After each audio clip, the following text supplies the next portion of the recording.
Hello, welcome to Trek and Beyond, a Star Trek podcast. I'm Monica. And I'm Andrea. And welcome to episode 3 of season 1 of Strange New Worlds. Today we're talking about the ghost of Illyria. So this whole episode is all about the Enterprise crew being separated. Half are stuck on an old settlement from Illyria where people have disappeared, and the other half are on Enterprise dealing with a contagion that was not destroyed.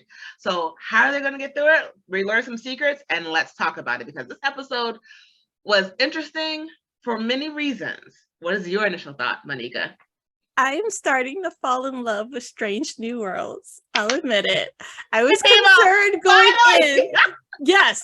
I was concerned going in because the characters seemed a little too polished for me, but I'm realizing they have a lot of flaws, and I like character development, and I like social misfits coming together to help save the day. So I feel a lot better because I now know there's lots of secrets in store and lots of unveilings, lots of drama. I think it's gonna be like a soap opera. So I'm excited, looking forward to talking about a few things, including a do-rag that I saw during the episode.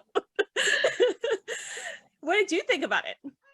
Okay, so while I am super duper happy that we finally are converting you to Strange New Worlds, I'm so excited for that. Guys, if you could see my face, check this episode out on YouTube so you can see the joy in my face at this. This episode wasn't my favorite. It was good, but I just felt like, I don't know, this particular episode and what they went through was not 100% my favorite. It wasn't bad. I didn't dislike this episode and I still enjoyed it. But if I ever had to rank the episodes at the end of the season, which I like more and which in the order of ones I like the best and the ones I didn't, this one would not probably be at the top. Though we do learn some good information in this episode, it didn't scratch that itch that last episode 2 did, or even episode 1 for that matter. So, but not everyone's gonna be a 10. So it doesn't mean it's bad. It just wasn't my favorite, but I still liked it. So let's go ahead and do a deeper dive into this, the reasoning behind this episode. Because basically, Starfleet has a rule that they don't work with people who genetically modify themselves due to a war that happened on Earth. And so there was a colony of people from Illyria who were living on a planet, and they just disappeared. And so every so often, as part of Starfleet's journey to figure out the universe, they go to that planet and study it to try to figure out what happened to the people who live there, and to sort of make sure it doesn't happen to anyone else. I got that feeling, to make sure that whatever happened to them doesn't happen to anyone else. But an ion storm is coming in, and so they need to escape the planet before the storm arrives and basically kills everyone there.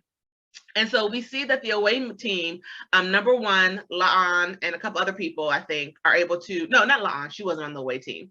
But number one and a couple other people were able to escape the iron storm barely. We see that Captain Pike and Spock are stuck there. And Spock, because he's ever the nerd and I love him for it, he is in the library reading oh, look, I think they were trying to undo stuff so they could be a part of Starfleet. Oh, wow. And because of that, the people on Discovery are now going through a contagion that was not stopped when they transported back onto the ship. So this episode's a lot about learning about science, learning about how people work, and learning a little bit about number one that I don't think she wanted to share. So let's talk about the opening scene. What did you think about it? So I love everyone, I think, on this podcast knows that I love away missions. So I like the fact that they're every episode in this season so far, they're out, as the title would state, Strange New Worlds. They're out exploring another world. And so it's interesting to see that scroll, how they're documenting kind of like old school, but new school. So there's the older scroll, but there's there's a light underneath of a tube, and then there's writing there that a Spock can scroll through. And I thought that was cool rendition of documenting their research and how that civilization evolved. I think number one was not as comfortable with Pike staying behind to help rescue Spock but she knows ultimately he's the captain. He like calls the shots, and because she kind of gave him a little eye, but she followed along and they beamed out. But I could tell that, Pike is taking a little bit more risks because he knows that his destiny is his fate is far into the future. And so I could tell that, like, okay, he's like, I'll go save Spock while the rest of my crew leaves. So I thought that was interesting telling. And I learned a lot about the gentleman in engineering, and I can't remember his name right now, but he found auxiliary power to help beam out number one and the rest of the crew. And he was able to work fast on that. And I think he even called himself a genius for helping to make that happen. So yeah, I learned a lot more characters, because I don't think I've learned much about him but in previous episodes, besides the fact that he was blind. I have to agree with you. We did learn a little bit more about them. And to go back to your opening statement about the your initial reactions, you're right. They did seem a very polished crew, much more polished than the Discovery. And this was like the first episode where we really get to see them fall apart in a sense. And I liked that. I did like that element of it because it gives them more human aspect of it. We get to see them brag. We get to see them sort of like argue a bit and wonder, seriously, is this really the time to be like, I'm a genius? Okay, yeah, let's save the people first, and then you can brag. Like, they were going to die if this didn't happen. Maybe save the bragging when everyone's calmed down and you have Captain Pike and Spock onto the ship as well. Right, because they lost control. For many of them, they lost control of their sense of self when number one opened up her shirt to access the more light. Like, that was kind of that only lasted a little bit for her, because I think her antibodies kicked in and released that light, that virus from her. But for lots of other people, like Luann, she lost control of herself. For the doctor, he lost control of himself for a little while there, and a few other people. So yeah. Because the engineering guy, he bragged so much and then couldn't figure out why the contagion came on. So speaking of the contagion, basically for people who if you haven't fully watched the episode, basically when you beam onto a ship, this computer is supposed to be able to identify any microorganism that's not supposed to be there and destroy it when you come on, which I think is pretty cool because it means you can never get sick no matter where you go. And somehow they don't know, quote unquote, we know, but they don't know, quote unquote, how it happened. And so basically they are all in a vitamin D deficiency, meaning they are all desperate for light, for the sun. And number one, we see that she has the effect for a moment, and then we see her heat up, her face heats up, her body heats up really red, and then it goes away. And then we see that she goes to, she's like, oh, so crap, something's wrong. Hey guys, what's going on? Did anyone else from the away mission, are they having any issues? Like, oh yeah, there's a lot of issues. Come to med bay. And she has to openly admit that she is an Illyrian and that she hid that fact and she lied because she wanted to be a part of Starfleet. And right around the same time, we're learning back on the planet's surface that Spock finds out that the people who were there disappeared because before they disappeared, they were trying to undo all of the genetic modifications so they could join Starfleet because they wanted to be a part of it so badly. People have this sort of view about Illyrians that's not necessarily true. Because number one has to come out and say, we were never like the people on Earth. We never did genetic modifications for domination or to dominate. We just wanted to improve ourselves, basically protect ourselves. We see some prejudice come out because of that. We see that La'an, first of all, I don't like her. And it was this episode, I was on the fence about it, but this episode sort of solidified it for me because just how they say drunk words are sober thoughts. I want to say these like infected words are normal thoughts because La'an takes out her personal issues out on number one, calling her an augmentation because of things from La'an's past that she is still dealing with. So this episode sort of solidified it. I don't really like that. I don't like the character right now. Maybe it'll change in a couple more episodes, but this one I was like, okay, so basically if you're pushed back against the wall, you become horrible.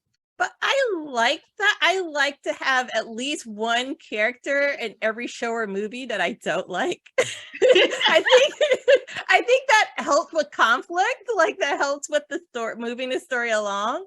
And I think she's connected to Khan some way.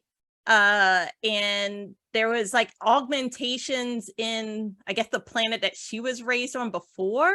She but she's not augmented. So there's a history there. I think we'll probably learn more about it because they all have skeletons in their closet. They do. They some really of them do. have much deeper walk-in closets than others.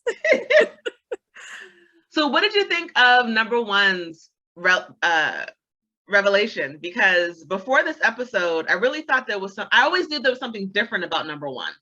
She always seemed a little too perfect, and I could never really put my finger on it. But now we know. So what did you think about it? So I started to think that something was up when she carried Hammer. And I finally remembered the name of the engineering guy, Hammer. So the engineering chief. So she was carrying him over her shoulder casually. And I was like, oh, girl, she got it going on. But now I understand why. It's because she's been augmented. So maybe she has additional strength, endurance. Obviously, she has more antibodies, resilience to diseases. So she has a lot of strengths that the rest of them don't have. And she's been able to carry this secret for so long. I guess all of these medical tests she probably had to do to get into Starfleet and so forth did not uncover this. Self is lying every day. She's not supposed to be there. And I think there's going to be a lot of questioning of herself, how to keep that secret for a long time to come, because it's going to gradually get out of the bag. Like people, I think it's going to spread. She already told a few people like Leon. So more people are going to find out, I would guess, or she's going to be able to use that power in other ways. It just adds more like intensity to the plot, I think, in the storylines for her. I'm excited. You're right. I agree that the cat always gets out of the bag. And while the ship always feels like a family, you always have that one person who's like the black sheep of the family who's going to let it spill when they feel like they're getting backed up against the wall and they need to spill this in order to make sure that they're thought of higher within the ranks of Starfleet, and that they can throw someone under the bus to make themselves better. There's always that one person, and we don't know who that one person is, because I don't think it would be La'an who would throw her under the bus. Even though I don't like her right now because of her actions, I don't think she's not the person to do that. So I wonder who may be that person if that's the case. And ultimately Pike could get into trouble because he knowingly kept her on. It's one thing if you can deny all culpability, but she told him and tried to resign. Plausible deniability, people. Don't tell anyone your secrets. And don't listen to anyone's secrets. I didn't hear that. What? I did not hear that. I don't know what you're talking about. Don't stop talking to me so I can have plausible deniability. And jumping ahead, I think that's why she deleted her diary entry in the end. Yeah. When she was making that diary entry, the only thing I could think of was, girl, you stupid. Why are you putting this out? And here's the thing. Don't y'all live in the future and know nothing's ever really deleted? Like, why would you electronically put that anywhere? Nothing's ever lost or deleted. You should have just wrote that ish down and then burnt it. Like, it's going to be in her medical record that she helped to save the day. Dr. Batang has to do this. Document this.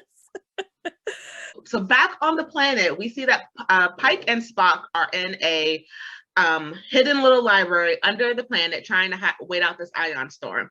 And in the distance, they see these like fire wraith-like creatures flying towards them.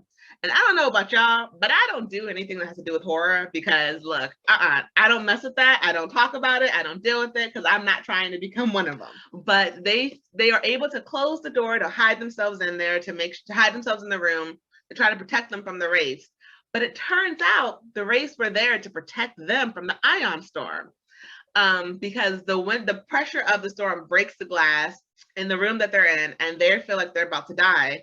And then the wraiths break through the door and surround Pike and Spock as they're laying fetal position on the ground, trying to stop the ion storm from getting them. And essentially, they save their lives.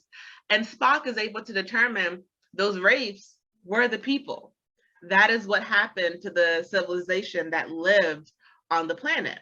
They all died in result of the ion storms because they took away the genetic modifications that would have protected them from it. And that's like I guess because of their modifications, that's what happened to their bodies or something like that. That part's not fully explained how they turned out like that, I don't think. But it was very interesting to see that the very people they were judging for the genetic modifications were the very people who saved them twice in this episode. And so I liked that. What did you think of that whole thing? Oh, I loved it as well. You can't judge people on first or civilizations without really getting to know them first. And this is a true case of that. I have to admit, at first, when I saw the light coming to them, I was thinking Red Angel. I don't know why. I'm so glad it's not connected to Red Angel. But it was like just a protective state. It was another a being protecting them, cocooning them on the floor as the ion storm was approaching. Thank goodness the colonists came and helped them. But it makes you wonder about that life as a being of light on that planet. It blows my mind. Excellent creativity, I think, from the writers to come up with this storyline. And thinking about life though as in this state, I don't know, it's just different. I like it. No, I definitely agree. Because they have a corporal form because they were able to hit the wall and make dents, but they also seem like they're air-like. It seems like they don't have a form, but they do. And it also makes you wonder, where are they? Or did they only come up during the ion storm? Like, where are they without it? Because you would think the way that the episode opened, it was spoken about that multiple groups have come to this planet to try to learn, and no one's come across them.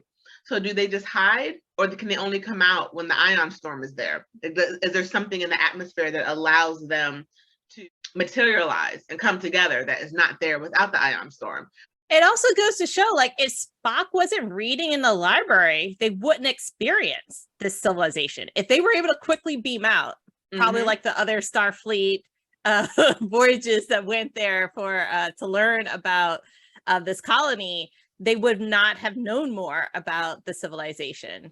So in this case, good for Spock for like for exploring and getting falling in a deep rabbit hole of science in the library. So, yes, 2 points to you, Spock. 2 points to you. So back on the ship, we're learning about other secrets, because as number one is finding out the source of the virus and realizing because she's Illyrian, her body, the antibodies that she mentioned earlier, knocked out the virus. And so there's nothing in her blood for them to test to make a vaccine. And at first she takes it as I know that I'm Illyrian, but you can save their lives. And both Nurse Chapel and the doctor are both make a point to say, we do not care.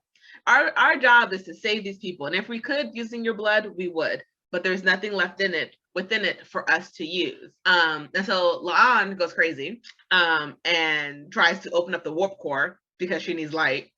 Number one wrecks her. I'm sorry, I enjoyed that fight scene.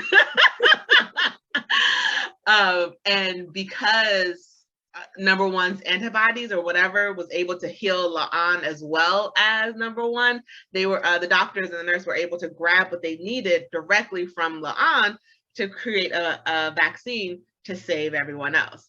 And number one then comes to the realization that it's the doctor's fault, technically, that everyone was infected. because he is saving a digital pattern of his daughter. And this is where I don't understand science. Is her body dead? Like, there's a version of her dead somewhere, right? And he just saved her digital pattern to find a. I didn't understand it because, however, they explained it, but I didn't get it. But apparently his daughter contracted a virus that has no cure.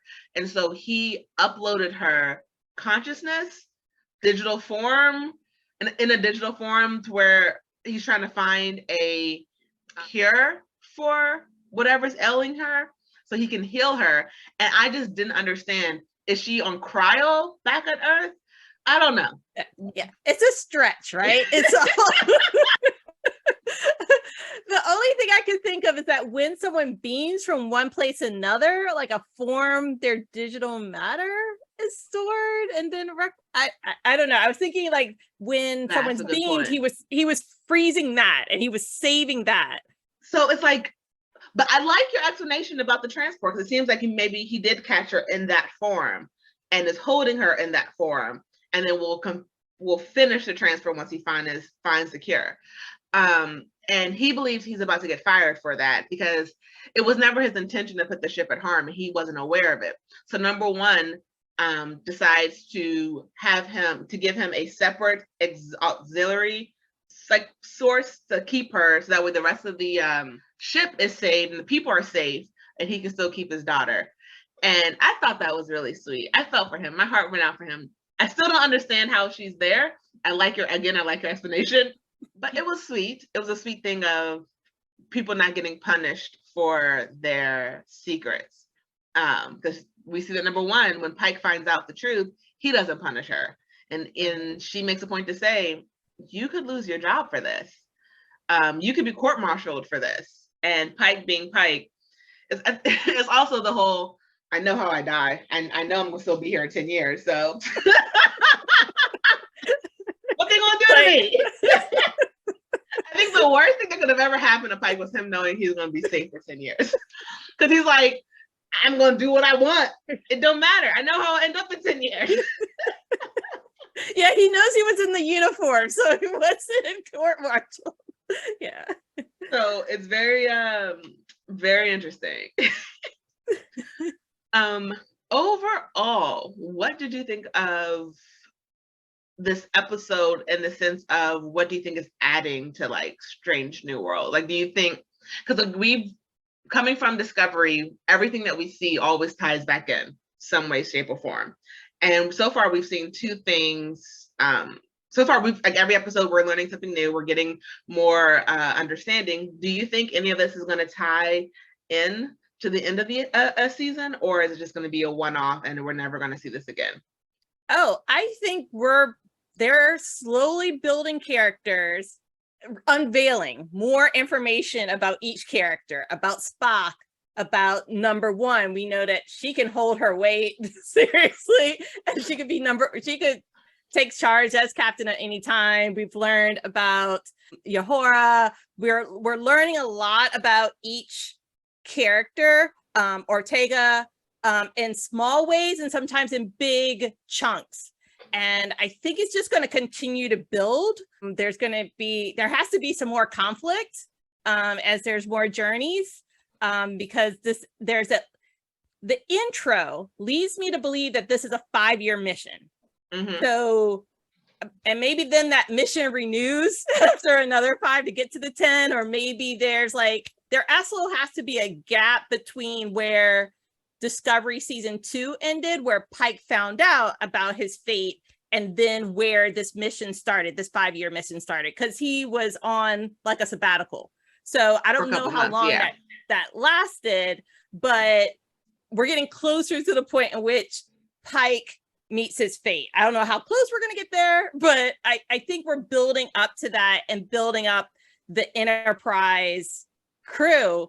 I can also tell with Uhura, like, she was able to build up more confidence here, and she was able to share and help solve that mystery, because she was asleep in her quarters when the rest of her roommates were going crazy, but she didn't. So she helped to solve that problem in a subtle way.